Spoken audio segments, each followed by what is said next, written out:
Hello everyone and welcome to Tariq classes for class 12th history. And the chapter for today is Bhakti Sufi traditions, changes in religious beliefs and devotional texts circa 8th century to 18th century CE.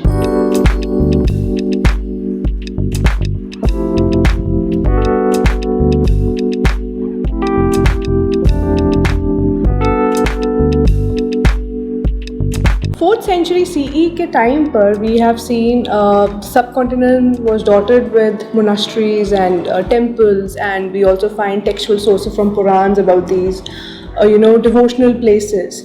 But we also find like moving on from the 4th century CE, when we come towards the 8th century, we have more textual sources, so especially which was written by the devotees of saints who devotional saints who emerged during this time, and these were written in the regional languages so that it connected more with the people. These devotional music or songs were compiled by devotees of these saints, and they would play them, they would sing them whenever they remembered their saints, and they hold a lot of importance and relevance even today when we have to read about such saints of that period, whether they were men or whether they were women.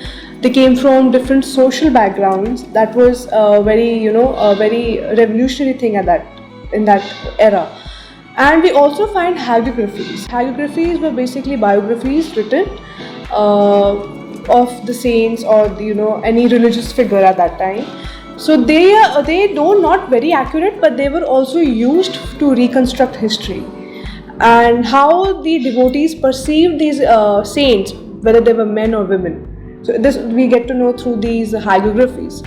In this chapter, we also see that when Islam came to India, they got their culture, they got their traditions, and how it mingled with the existing traditions of the subcontinent. And then came the Chishti the Sufism came to India. Chishtis came, and the Silsila also emerged. Chishti tradition emerged. Then we have Suravardis, we have Rishis, and how even in the Bhakti movement we find various sects coming up, and how they intermingled with each other and how they influenced each other. So this is what we'll get to know in this chapter.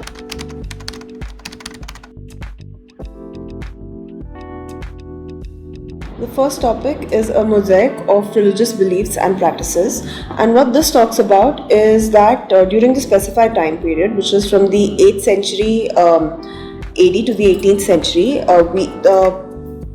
there was a continued practice of worship of the similar kind of gods and goddesses, and in some cases it was even extended, which is what we see when we look at the worship of the Lords Vishnu and Shiva. There was a gradual increase in their worship and the way that they were represented, both in sculpture as well as text. Now, historians and sociologists have debated over the years as to what was likely going on during this time, and there are two likely outcomes.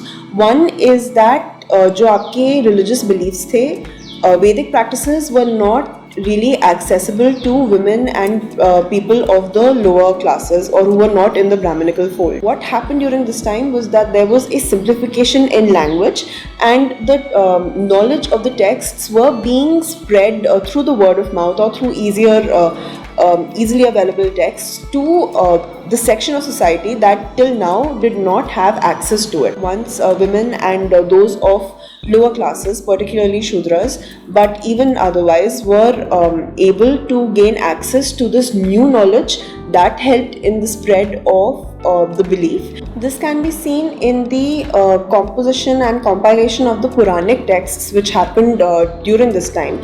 And the language is a very easy Sanskrit, which is accessible to women and those of the lower classes. इसी time पे the Brahmin class had started a process of reworking their current beliefs and practices, and this they did through the intermingling of various cultic beliefs, or what sociologists term as the intermingling of the greater traditions with those of the lesser traditions. Now, this terminology was coined by Robert Redfield, who was a sociologist in the 20th century. And largely, what this meant, or what he tried to say with this terminology, was that there was a larger tradition that the people followed, which was patronized by the upper class of any society. This could be the priests, the religious class, or the noble class. And the same tradition would also be followed by the peasants and those at a lower standing, but they would also have their own personal traditions which were unique to each community, and this was called the little traditions.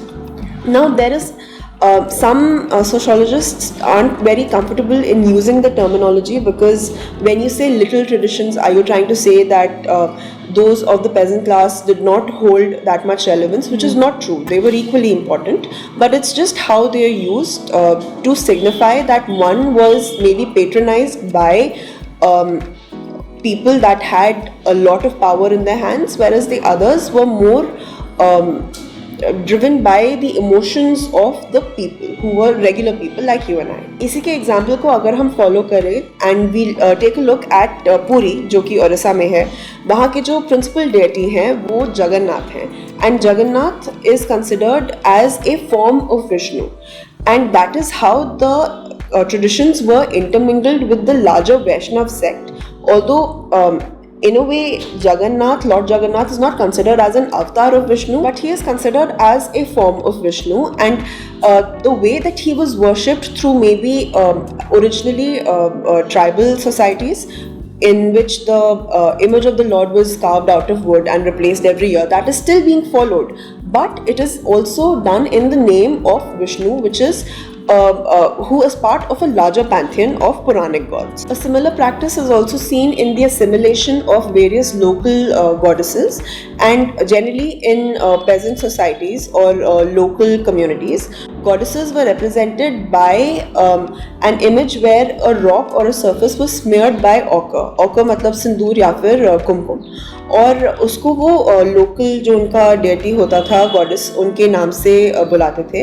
And how they were integrated in a larger Puranic cult was by giving them the identity of a chief consort of a major god. So many goddesses became another form of Lakshmi, who was the consort of Vishnu, or a form of Parvati, who was the consort of Shiv. और goddess worship की अगर हम बात करें तो जैसे the worship of Vishnu was called Vaishnavism, the worship of Shiv was called Shaivism, the worship of goddesses was called Tantricism.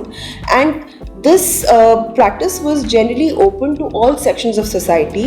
It was open to women, it was open to people of lower caste. So, regardless of your caste, you were welcomed into the fold, and many social practices that are maybe considered taboo in a Brahminical framework were discarded in Tantricism. Many of the aspects were also influenced by Shaivism and Buddhism, and Tantricism was rampant or widespread in the northern, eastern and southern parts of the subcontinent. इसी में अगर हम एक slight segue लें तो there is also a commentary that we would like to include here about how Tantrism is considered as something like evil. The occult, evil.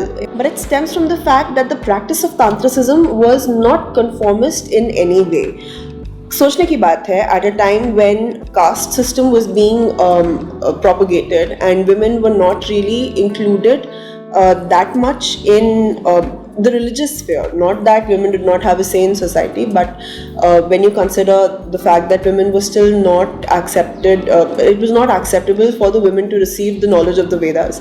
वहाँ पे Tantricism का practice आता है where women are also included, people of the lower castes are included. In fact, your caste did not matter at all. So that was something that was not okay for a Brahminical state system, and that is how maybe that othering of the belief of or the practices of Tantricism came to being. यही जो different practices थे subcontinent में, whether it be the worship of Shiv or the worship of Vishnu, even the tantric practices or Buddhism, Jainism. Together over a millennium they came to be known as Hindu. But during that time, that unifying term was not really there.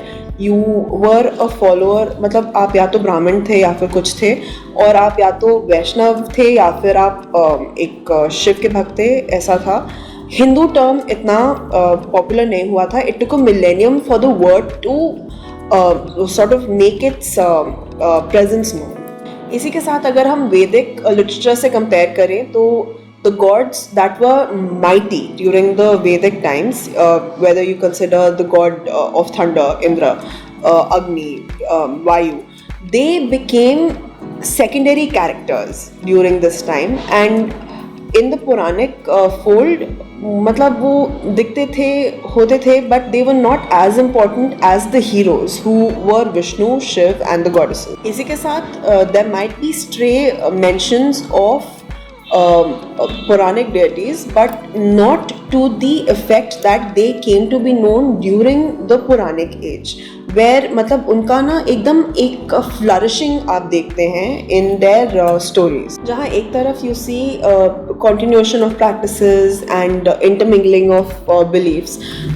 It's not as if conflicts were not happening between different belief systems, whether it be between the Brahminical traditions and Buddhism or Jainism, even within the fold between the practices of Vaishnavism to Shaivism, even Tantricism, and generally any practice that countered that of the Vedas, of strict regimes of properly held sacrifices, those tended उनके साथ ना एक othering होनी शुरू हो गई थी कि they were not considered right or correct. And इसी के साथ there was a tendency of devotees to hold their the being that they worship as supreme. So if worshippers of Vishnu would think that Vishnu is the chief deity, whereas worshippers of Shiv would think the same for Lord Shiv, and that created a lot of conflict. But it is also during this time that you find a lot of representation of the devotion or bhakti of worshippers, whether it be in the form of art that was sculpted or created for public places, or through chanting and songs and hymns that were created during this time. अब भक्ति इसी time पे develop नहीं हुई थी. There was almost like 1,000 years before जहाँ से उसका मतलब it was already present, but it really flourished during this time. And how was this devotion expressed? It could range from routine devotion जहाँ पे आप बस अपना जो regular practice है वो कर रहे हैं, but it could also mean that you would reach a trance-like state in temples where you were chanting and dancing to hymns, and you were creating hymns for the god that you were devoted to. And that was the culture that was mostly seen in Vaishnavism and Shaivism.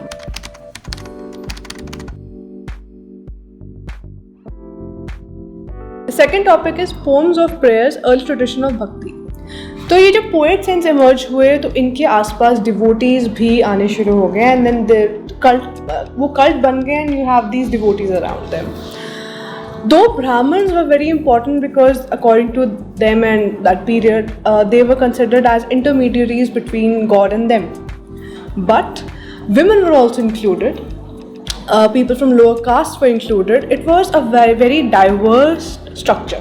जो भक्ति tradition है वो दो हिस्सों में बंटती है. पहले सगुण फॉर्म ऑफ भक्ति एंड निर्गुण फॉर्म ऑफ भक्ति.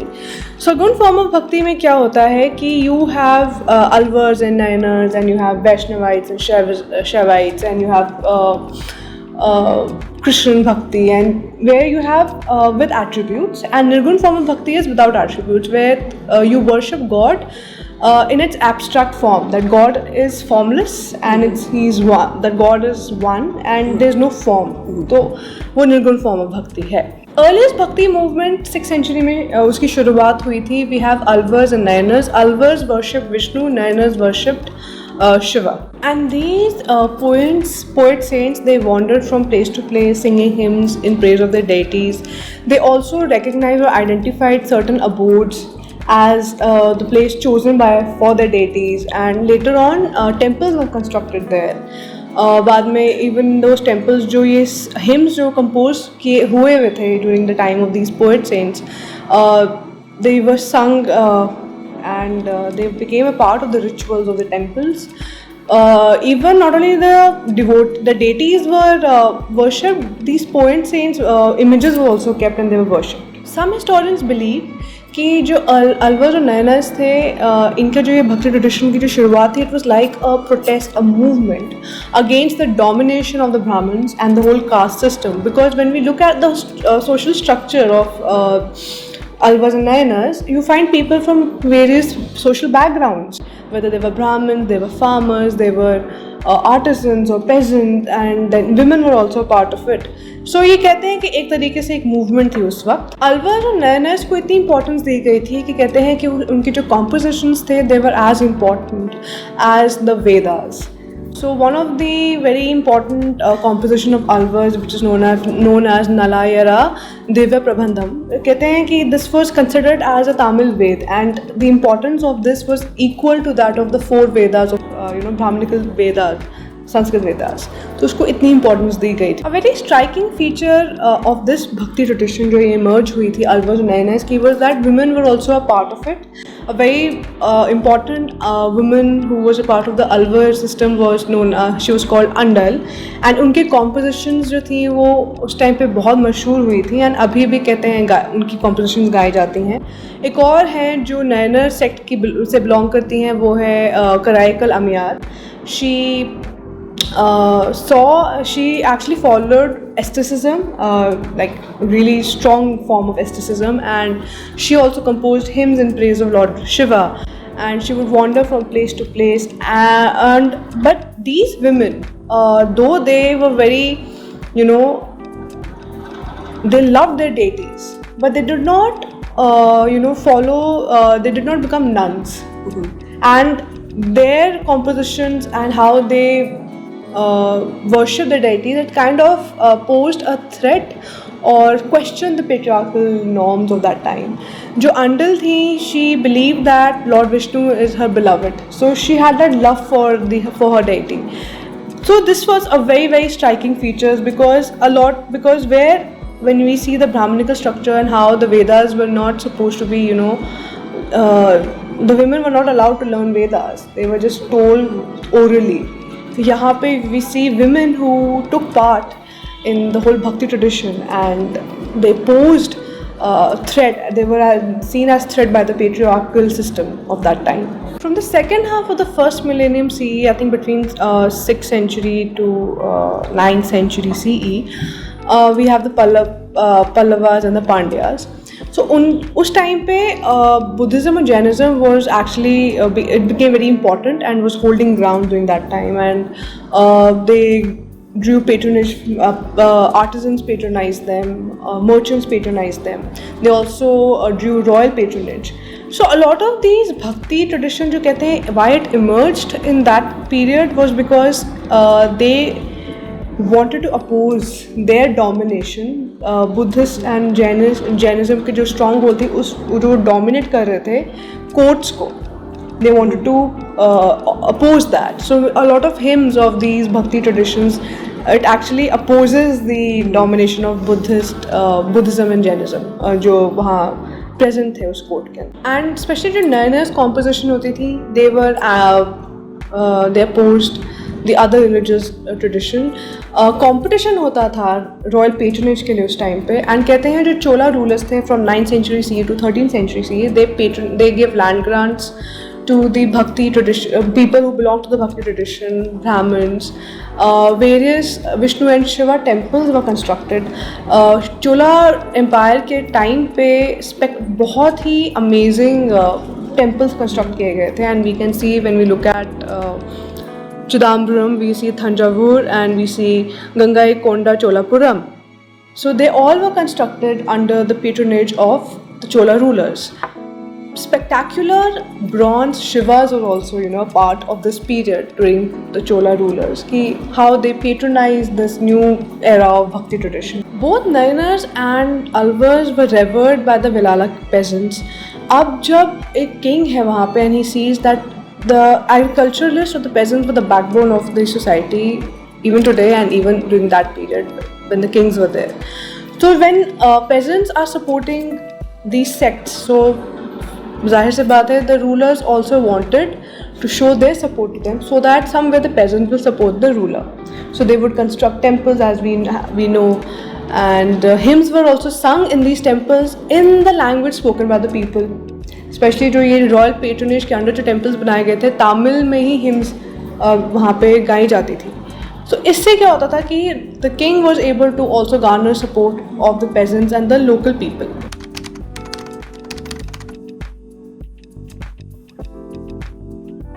The next topic is the Veerashaiva tradition in Karnataka. 12th century में there was an emergence of a new movement that happened in Karnataka, which was led by a Brahmin by the name of Basavan. Now, Basavan was initially a Jaina and a minister in the court of a Chalukya king. His followers were called the Veerashaivas, which meant the heroes of Shiv, or the Lingayats, which meant those that wore a ling. Now, they were a very important community in Karnataka and they continue to be a very important community to this day. Veerashaivas or the Lingayats, they worship Lord Shiv in his manifestation as a linga, and the male members of this community even wear the linga encased in a silver casing which they loop across their left shoulder. Now, a special community, a special sub-community within this community holds more reverence. These are the Jangamas or the wandering monks, and Lingayats or the Veerashaivas, they believe that in death they would be reunited with their Lord or Lord Shiv, and thus they don't believe in the funerary practices that were prescribed in the Dharma Sutras. So they are ceremonially buried, but this wasn't the only idea that they challenged. They also did not believe in the caste system or in the belief that you could get polluted if you would come in contact with a certain community or group of people. They did not believe in the concept of rebirth, and this was something that attracted a lot of people to be a part of the Veerashaiva movement, because it was like the people would get freed from the shackles that according to Brahminical texts you would be carrying on for generations. तो आपके पुष्ट भी उसी बंधन में बन जाते थे, whereas in the Veerashaiva belief that was not the case. So because they were buried and they always thought that they will get united with the dead. So that means they did not believe in the concept of rebirth. Exactly. Along with this, they also encouraged certain practices that were looked down upon in the Dharma Sutras, जैसे कि post-puberty marriage, which is marrying when you're not a child, like you're somewhat closer to being an adult, and also widow remarriage, which is not acceptable in a Brahminical state or the society, but the Veerashaivas encouraged that practice. And the knowledge that we get of the Veerashaivas, of their thought processes, is available to us through the vachanas that were created by regular men and women who were part of the movement. So there's not like a state-sanctioned manuscript that dictates what people should not do, but it's through the experiences of regular people that we understand this movement that started in the 12th century.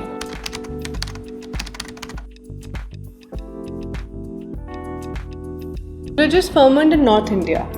North India की जब बात करें तो 14th century तक हमको जैसे अल्वर्स और Niners का एक स्ट्रक्चर है या एक what we see we don't find something similar to that. We do find Vishnu temples and Shiva temples but not anything similar to the compositions of Alvars and Nayanars. In North India we find the Rajput states emerging, and वहाँ पे जो Brahmins थे they held an important position. They performed rituals and sacrifices and rituals, whether they were secular or they were more ritualistic. So they held an importance. But at the same time we find religious leaders जो Brahmin orthodoxy के against खड़े हुए थे, वो थे Naths and Jogis and Siddhas. and mostly they came from the weaver communities, and also they had followers from various groups and weavers, and also क्योंकि उस time पे weavers की बहुत in demand थी because we had trade relations in West Asia and Central Asia, तो this community emerged. And जो ये नई community थी जो who opposed the Brahminical structure, these Naths and Yogis, they gained a lot of gained a lot of people around them, from especially from various different backgrounds, because they spoke or they sang in the language of the people. जैसे आपकी खड़ी बोली होती है या भाषा होती है उसमें वो बोलते थे, but they did not attract any royal patronage, ruling elite से इनको कुछ ज़्यादा नहीं मिला.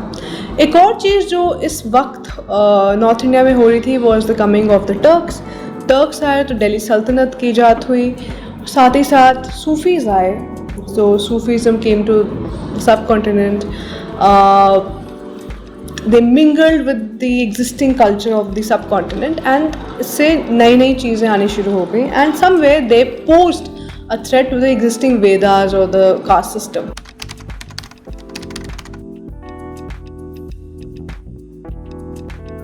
Next topic is new strands in the fabric, Islamic traditions. अब जैसे subcontinent के जो various parts थे, they were connected with each other. Similarly, the parts of the world were also connected to each other through trade or various other routes. From the first millennium CE itself, we had Arab merchants who would come and settle along the coast, the western coast of the subcontinent, and partake in trade. And ऐसे ही there were several Central Asian people that came and settled close to the frontiers. And जब 7th century में Islam develop होना शुरू हुआ, तो Middle East and Central Asia, that area became associated with the Islamic world. Why this is important is because we are trying to understand the religion of the elites, of the people that were at the top of the society. 711 CE में an Arab general by the name of Muhammad Kazim conquered Sindh, and since then Sindh became part of the caliphate. Even later, the 12th centuries, 13th centuries onwards, we have Islam coming into the subcontinent with the establishment of the Sultanate, and even later with the establishment of the Mughal Empire, where your ruler followed Islam, but your population did not really. Theoretically, the way Hindu kings were guided by the Brahmins, Islamic kings were also guided by the ulema, which was the religious or the theological sect in the Islamic world. The job of the ulema was to make certain that the king would follow the law of Sharia when he would rule his land. This was a little tricky in the subcontinent, जहाँ पे आपके जो masses हैं, they were not followers of Islam. यहाँ पे the word zimmi, which is derived from the word zimma, meaning protection, comes into play. In the Islamic world, protection was offered to people who did not follow Islam but followed a religion of the revealed texts. So Jews or Christians, they were afforded protection in lieu of a tax, which was jizya. Now this status was also extended to the Hindus in the subcontinent. But as was not the case with the Islamic world, there were adaptations that had to be made in the subcontinent for these Islamic rulers to keep ruling. So they would award their Hindu subjects or their indigenous subjects with tax grants and land grants. They adopted a very flexible policy in dealing with the indigenous people of the subcontinent, and by the Mughal Empire, the rulers often saw them as the ruler of all people. So it wasn't just the Muslim ruler of a Muslim population, but they were rulers of the entire people that were under, regardless of the religion. So like how today we have a misconception that how these Muslim rulers were very tyrannical and they were just for the Muslim population and they massacred the Hindu population. That was not the case. That has been they were bigots.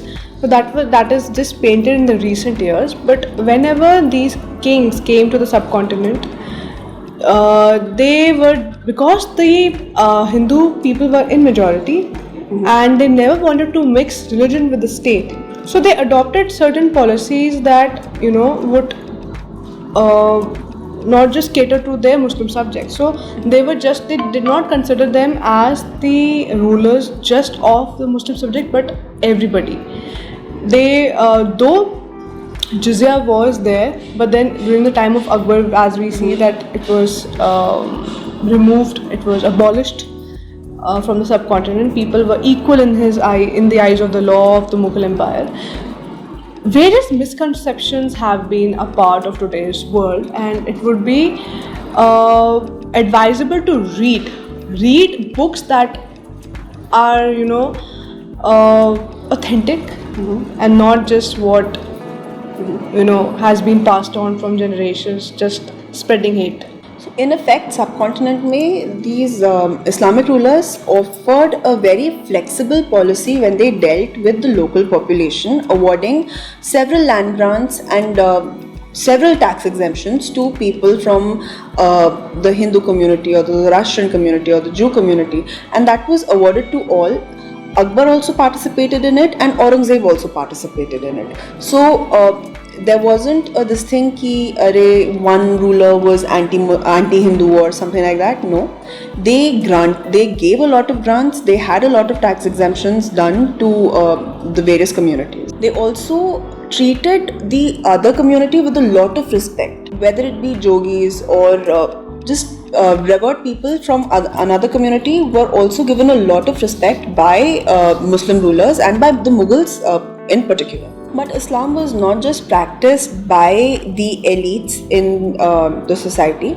When it entered the subcontinent, it was also accepted by the population, and all those that accepted Islam also accepted the 5 principal tenets of the religion, which were that there is one God and the Prophet Muhammad is his messenger, to offer prayer 5 times a day, namaz, to offer alms to the needy, to observe fasting during the holy month of Ramzan, and to offer pilgrimage or Hajj once in your life. Now these were the 5 principal tenets, but depending on which sect you were from, whether it be the Shia or the Sunni, there were differences, and there were also differences that were created when the local population in pockets would convert to Islam. An example of this are the Khojas. Now the Khojas are a branch of the Ismailis, which is a Shia sect, and they developed a literary mode of communication wherein they would transmit the knowledge of the Quran through indigenous literary genres, and these were called the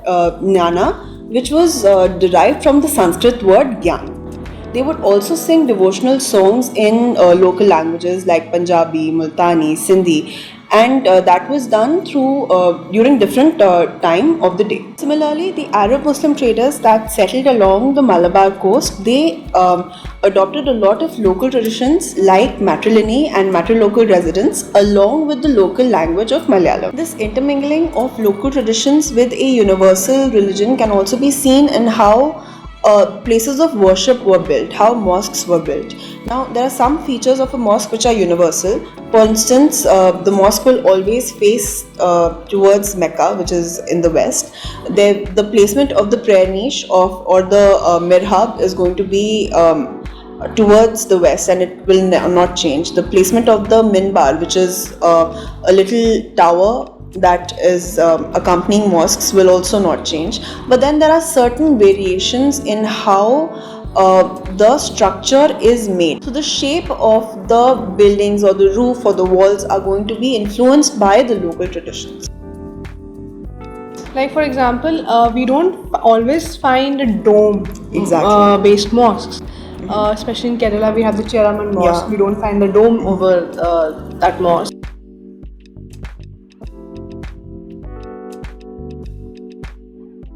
Then in Srinagar, so adoption of the local architecture was a very something that was there in that period. So even the trabeate form of the arches Which already existed. that was also adopted in Yeah. how the mosques were created. Now, extending on this, we've spoken about how a different set of people came and settled in the subcontinent with a new religion, and that created new communities with their local traditions. But still, there was not a difference that was created along religious lines as such. So when scholars looked through the religious texts or Sanskrit texts that dated between the 8th and the 14th centuries, what they noticed was that the term Musalman or the term Hindu were never used. What were used were terms like Turkusha or Tajika or Parashika, and these indicated the place of origin of these people. So Turkusha were people who came from Turkey, and Tajikis were people that came from Tajikistan. Parashikha were people that came from Persia. But there were also terms that were used regardless of where they came from, just to denote a term called foreigners. So Shakhas or Yavanas, which was a term that was used for the Greeks, they were also used for these new immigrants that came during this time. Now, while these were terms that indicated the place of origin of these peoples or just indicated that they were foreigners, there was a more derogatory word that was used to, like a blanket term, to call all of the newer immigrants, and that was the word Malech.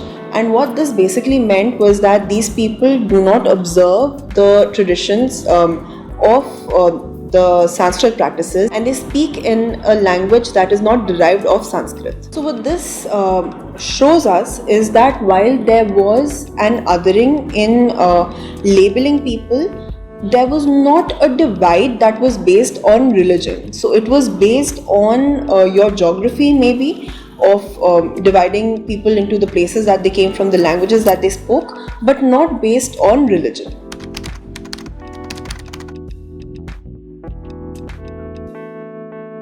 The growth of Sufism. In the early years of Islam, there emerged a group of religious-minded people who moved towards asceticism and mysticism, and they were very critical of the growth of dogmatic ideologies and the materialism that was growing in the Caliphate. And also because in the Caliphate there was growing materialism, and religious and political institution was actually degrading.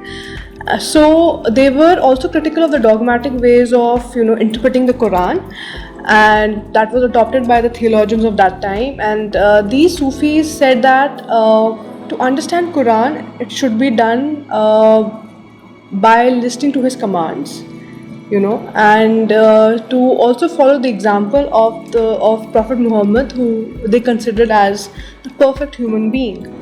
And interpretation of Quran जो उनके हिसाब से था, वो था through personal devotion and personal experiences, not by what the theologians are saying or what these people who became more materialistic are saying. It should be your own personal experience. 11th century के time पे Sufism became a very evolved as a proper institution, जहाँ पे literary works that based on literary works, based on Quranic practices, there was a proper functional, based on a proper function. So these khankas जो कहते हैं, जो shrines बोलते हैं, they उसके around उनकी formation शुरू हो गई थी during this time in the 11th century. In the khanka, there were rules and regulations. We had spiritual leader who was known as Sheikh, and he then had a disciple who was known as a peer or a murid. And then he also had a Khalifa who was his successor. Inmates, the rules and regulations कि inmates कैसे conduct करेंगे, how will people will conduct themselves with the local people of the khanka will conduct themselves, or how will they speak to the local people, and proper rules and regulations थी वहाँ पे. Masters और lay persons में कैसे conduct होना चाहिए, that was also laid down in the khankas. Sufi silsilas began to crystallize in the 12th century. Silsila means a chain of silsila chal raha, chain of bond that was between the master, the sheikh, and the khalifa and the devotees, that was unbroken, and that somewhere connected to Prophet Muhammad.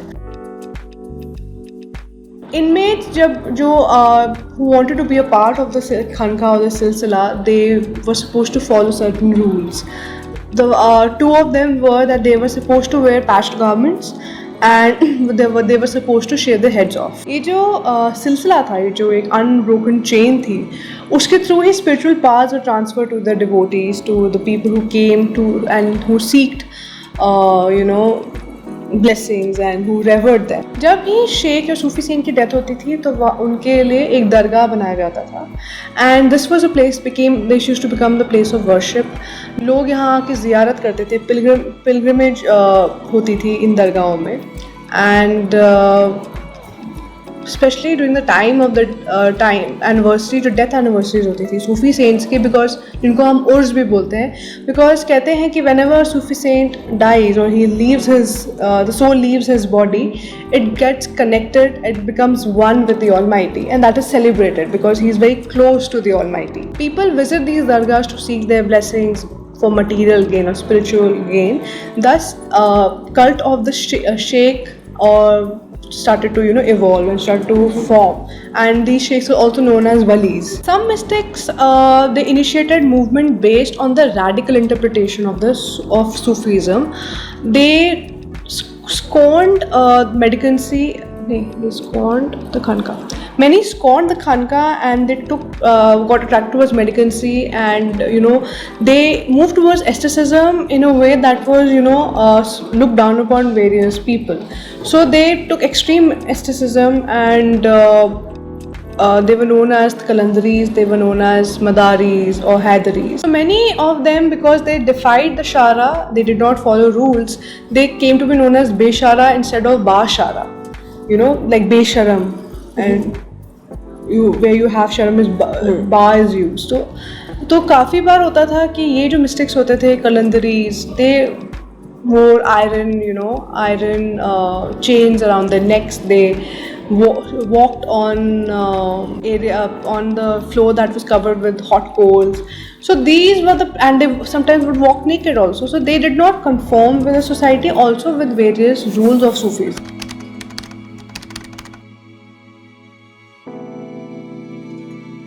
Chishtis in the subcontinent.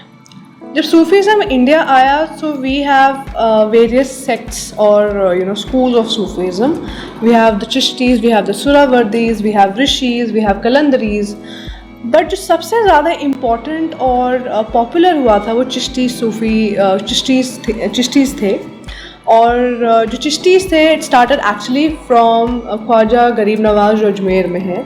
Then you have Khwaja Bakhtiyar काकी जिनकी दरगाह महरौली में है. Then you have बाबा फरीद जिनकी दरगाह पाकिस्तान में है.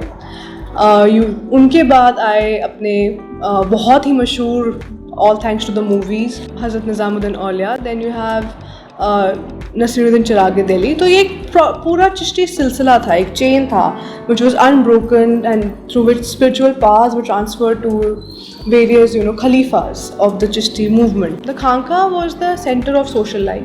We know of Hazrat Nizamuddin Aulia's hospice. So उनके hospice के अंदर एक जमात खाना था, which was a hall that was surrounded by small rooms. The Sheikh's family would also be a part of the hospice. Then his disciples, his other inmates and people caretakers were also part of the hospice. तो Sheikh Nizamuddin Aulia का जो खानका था, that was situated in Ghiaspur. Near River Yamuna. कहते हैं जो ख्वाजा निज़ामुद्दीन औलिया था, he would meet his disciples in a room that was a small room above the hall during the morning time, during evening time. Then hall को surround करने के लिए there was a veranda also, and then a boundary wall. जब Mongol invasion हुई थी, काफ़ी बार हुई थी during the sultanate period, people from the neighbouring areas they would come and seek refuge in the hospice. There was a kitchen जिसको हम लंगर कहते हैं, that functioned on Futu, which was the charity which was unasked for, people who gave charity on their own. And this langar you should start from the morning till late night, and people from all walks of life, soldiers, slaves, rich person, poor person would come and eat the langar langar was served to them. Hindu yogis and kalandars would also come to seek discipleship or ask for amulets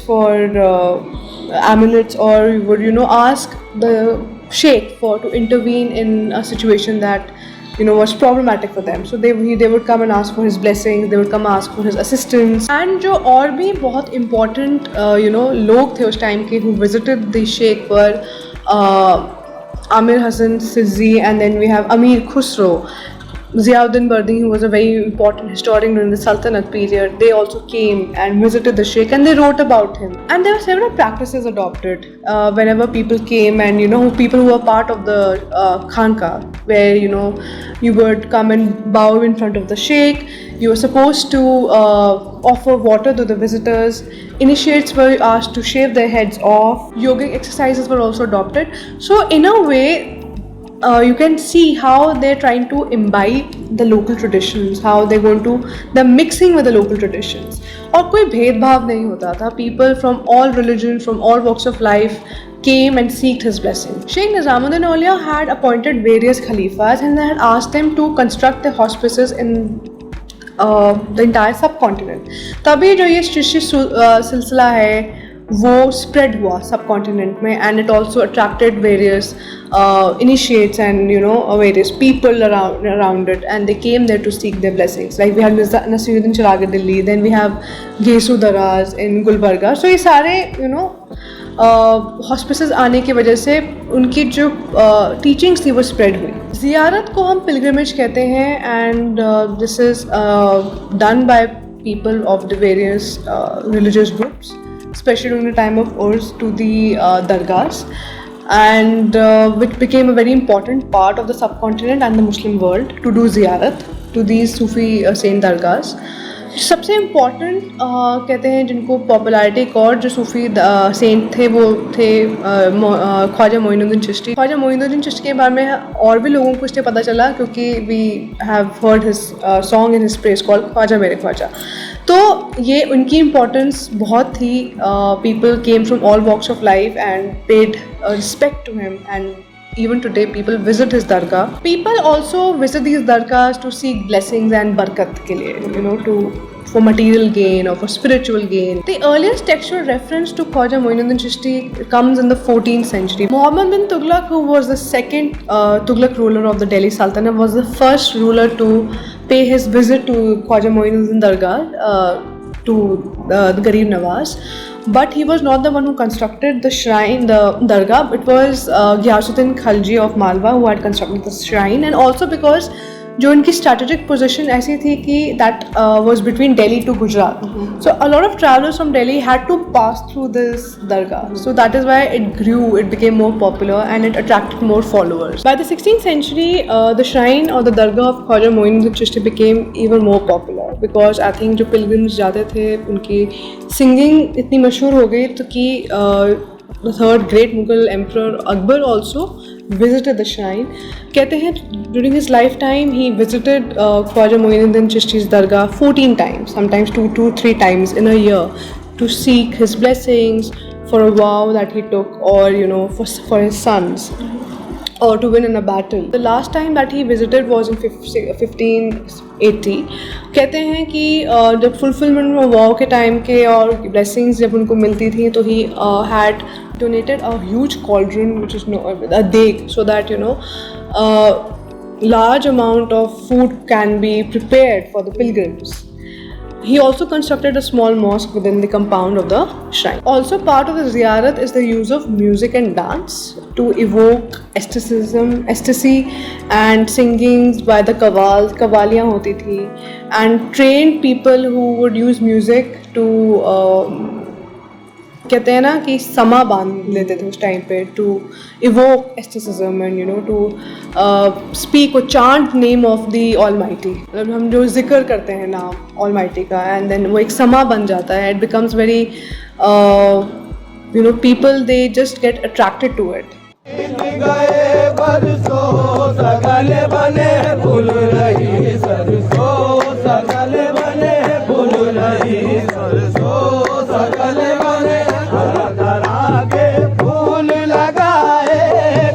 तरह के फूल लगाए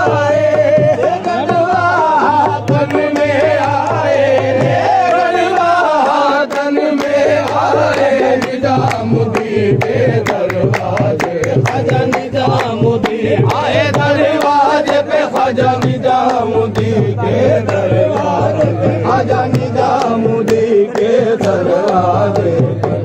आवन कह गए आशिक रंग और बीत गए बरसों, सकल बने फूल रही सरसों, सकल बने। सिर्फ समा में ही लोकल लैंग्वेजेस यूज़ नहीं होते थे।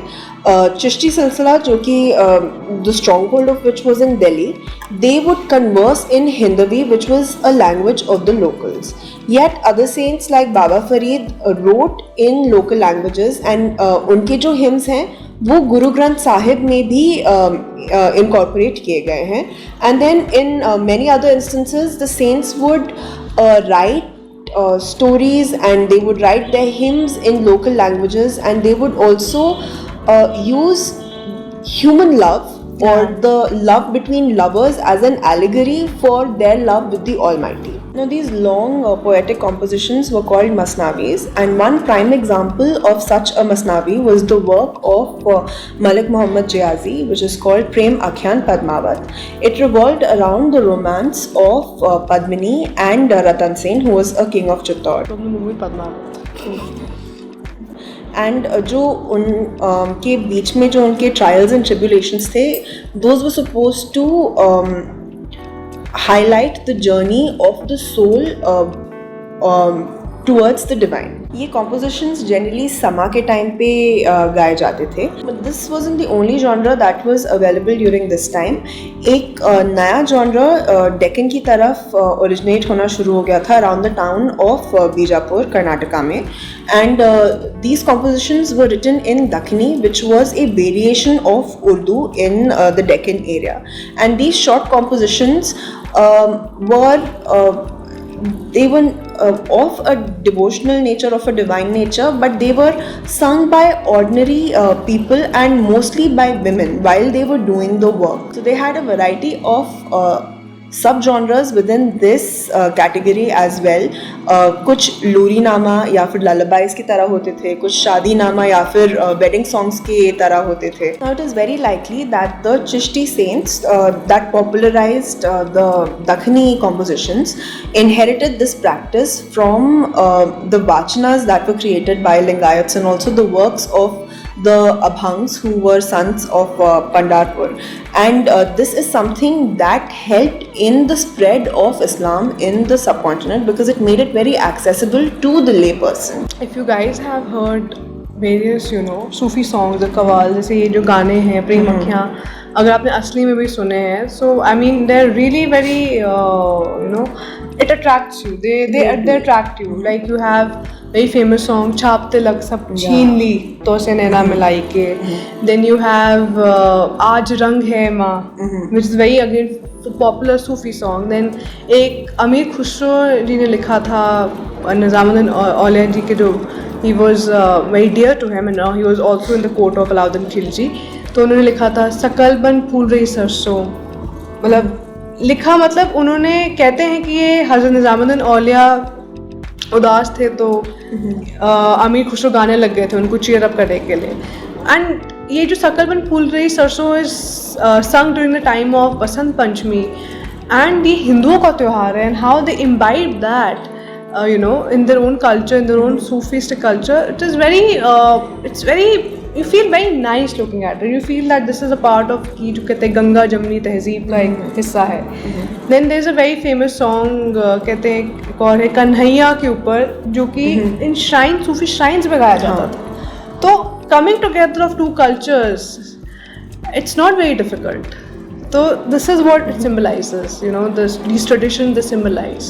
जो चिश्ती ट्रेडिशन था उसका एक मेजर एस्पेक्ट ये था that the saints would have to practice austerity.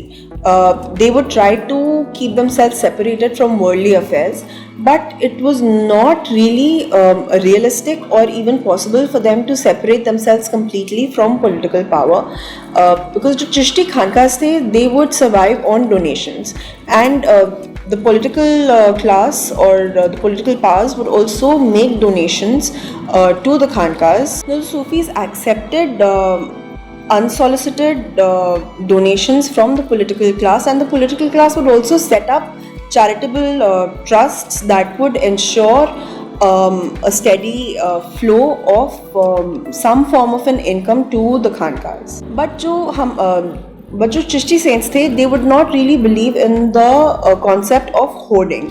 So land grants were of no real use to them. They would accept donation in cash and kind, something that they could use instantly for buying food, for clothes, to distribute among people, to distribute among whoever needed it.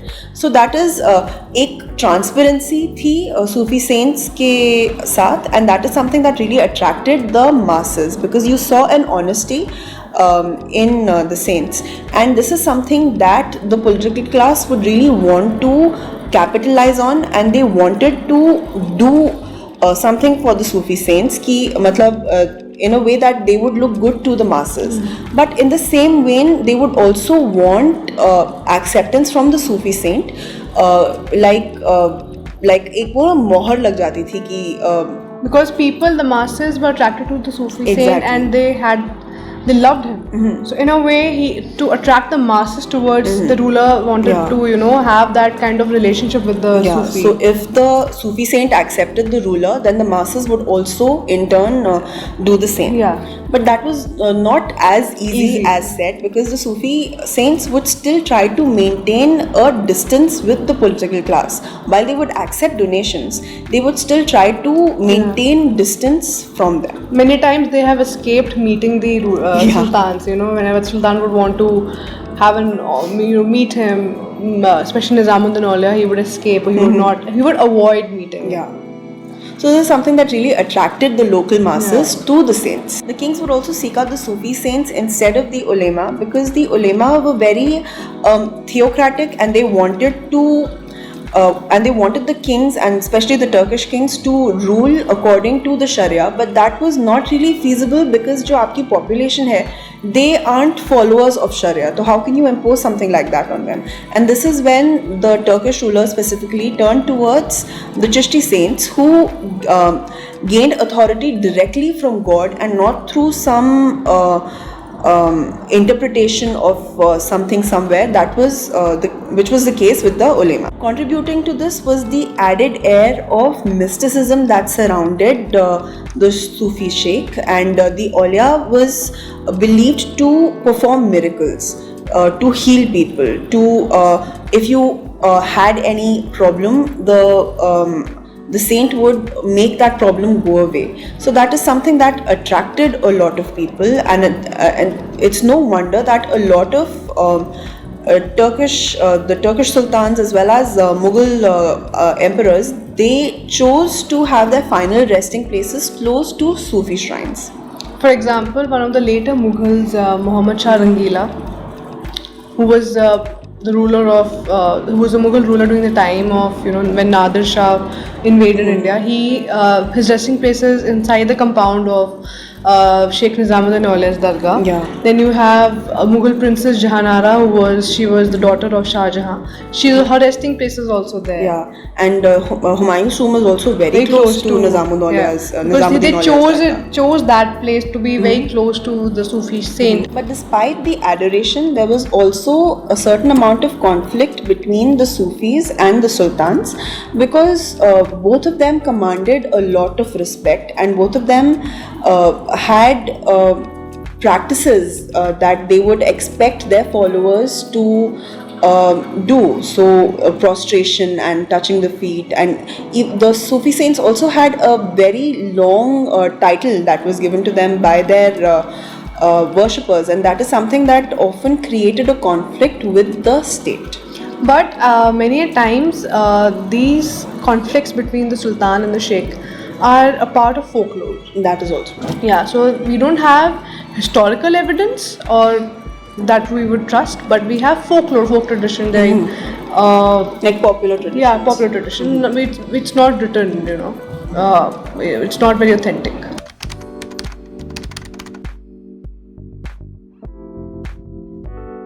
New devotional path, dialogue and descent in North India.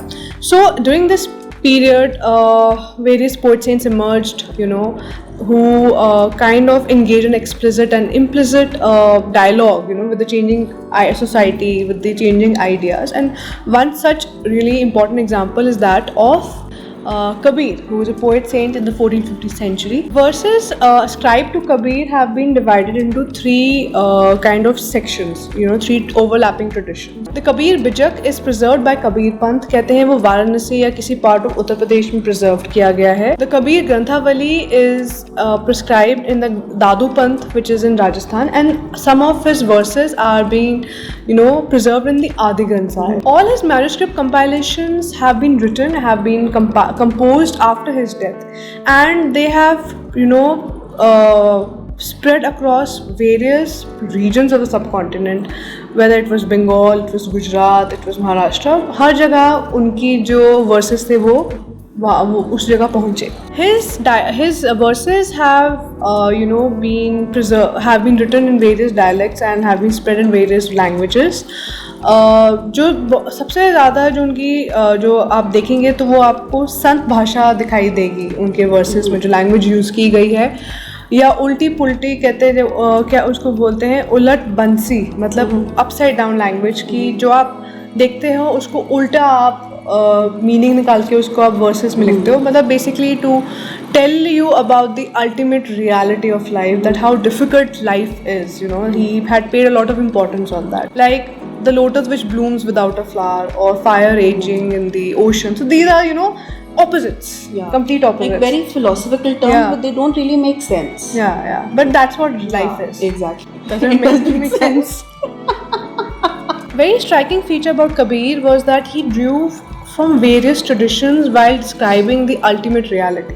Like, for example, from Islam, he said what he adopted was that Allah is the ultimate reality, Hazrat and Peer. From Vedantic tradition, he adopted words or terms like alak, then nirakar, which is formless. Then from the yogic tradition, he shabd, words, shunya, emptiness. So he drew upon these words and to describe the ultimate reality. Diverse and conflicting ideas were also used by Kabir. For example, to attack the Hindu polytheism, he would speak about the Islamic monotheism, or to describe the Sufi zikr, or Sufi zikr, he would also use terms like Naam Simran, which is a Hindu terminology. So he would just use everything that was present in the cultures, to just describe life. कहते हैं कि कुछ लोग पूछते हैं कि जो सारी इनकी जो कॉम्पोजिशंस है कबीर ने ही लिखी हैं. सम हिस्टोरियंस से कि पॉसिबल है, और some of the ideas of Kabir have been adopted by other people who question the institution of, the social institution or the religious institution, or sometimes he adopted it from them. So we are not very sure. Kabir was based in Awadh, and his ideas were because of the dialogues that he had with the Sufis and the yogis in Awadh. But when he died, both communities claimed him to be their own.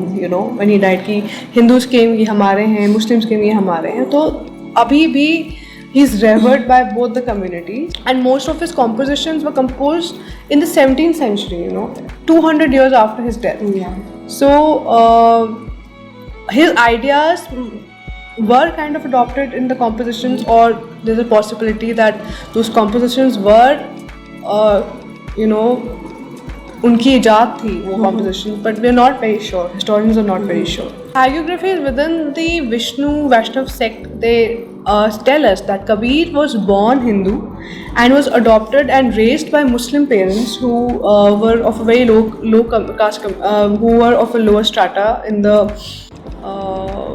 their society. They were the new converts to Islam, and they belonged to the Julaha community. They also tried to proclaim that he was initiated into the Bhakti tradition by his Guru Ramanand. But when you listen to his compositions, we see words like Guru and Sadguru, but Ramanand has never been, they've never mentioned him, in his compositions.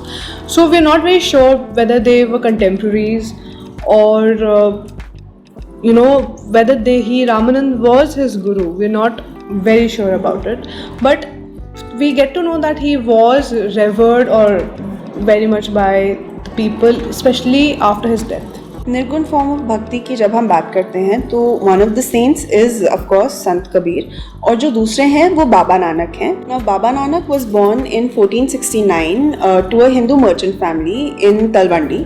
Now it is renamed Nankana Sahib, and this was very close to the river Ravi. He received training to become an accountant and he was well versed in Persian.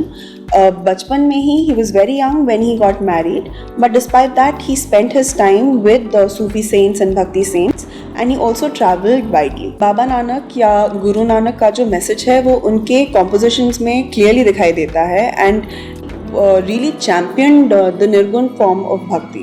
He stood against a lot of ritualistic practices, whether it be sacrifices or ritual baths or even idol worship, and it did not matter to him whether the practices were Hindu or Muslim. He spoke against both of them. Baba Nanak ke liye jo the absolute divine or Rab had no form. He was formless, and to make a connection with your Rabb was to chant his name and remember him often.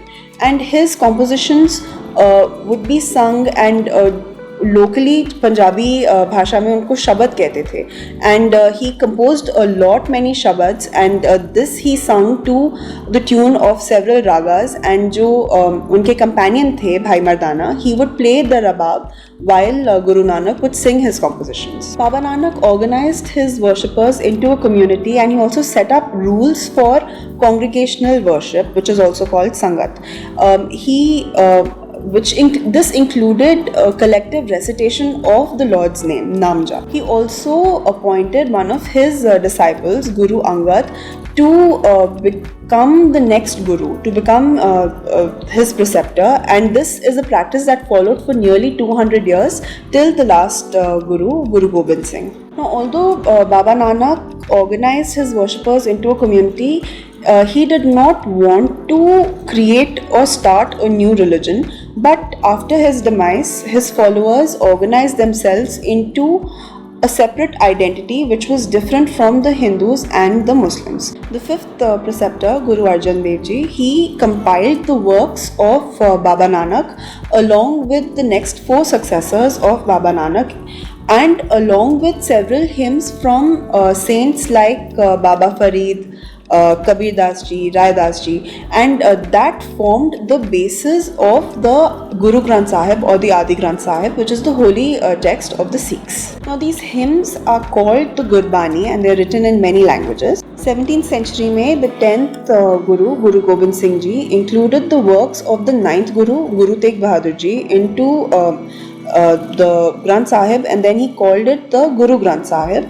He also laid the foundation of the Khalsa Panth, which is called the Army of the Pure, and that laid the foundations of a new religion. And he defined it by 5 symbols. Now these 5 symbols are Kesh, which is the uncut hair, the dagger, which is the kirpan, a pair of shorts, which is the kacha, a comb, which is the kanga, and also the kada, which is a bangle that is worn on the right hand. The community of worshippers that were initially started by Guru Nanak was consolidated into a socio-religious military group under Guru Gobind Singh Ji by the 17th century. ये तो निर्गुण form of bhakti था. Now we'll come towards the saguna form of bhakti, जिसके सबसे important example है Mirabai. Mirabai was somewhere in the 15th century. She was a Rajput princess. उनके बारे में हमको भजन के थ्रू पता चलता है. She was a Rajput princess who belong to Merta in Marwar and was married to the prince of the Sisodia clan in the Mewar region, and against her wishes. And because she didn't want to marry him, she defied him and recognized Krishna, Lord Krishna, who was an avatar of Vishnu, as her lover. Her in-laws tried to poison her many times, but she escaped, and she escaped from the palace and started wandering on the streets and singing songs in praise of Lord Krishna. According to various texts and traditions, her preceptor was Raidas, who was a leather worker. Here we get to know how she defied not just her family but also the social norms. She donned white clothes, or at times people say she donned saffron clothes because that symbolizes a renouncer. and her compositions, her singing, they kind of connect to the masses, to the people who are troubled, to the people who wanted to escape the societal norms, especially in the region of Rajasthan, Gujarat, even some parts of Mathura. So her songs, they resonate with the masses, and they have been orally transferred from generation to generation.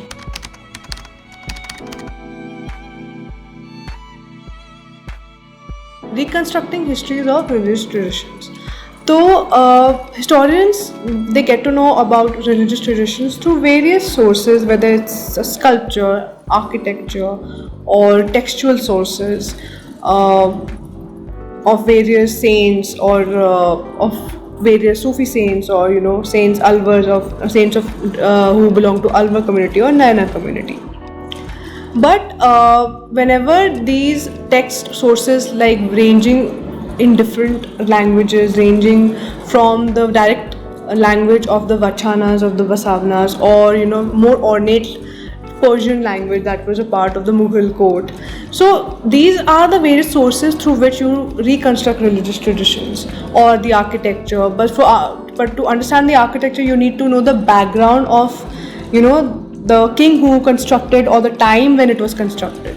So it's very difficult, and a lot of variations, a lot of thought is put into it whenever these sources are used to reconstruct religious traditions that were a part of our history.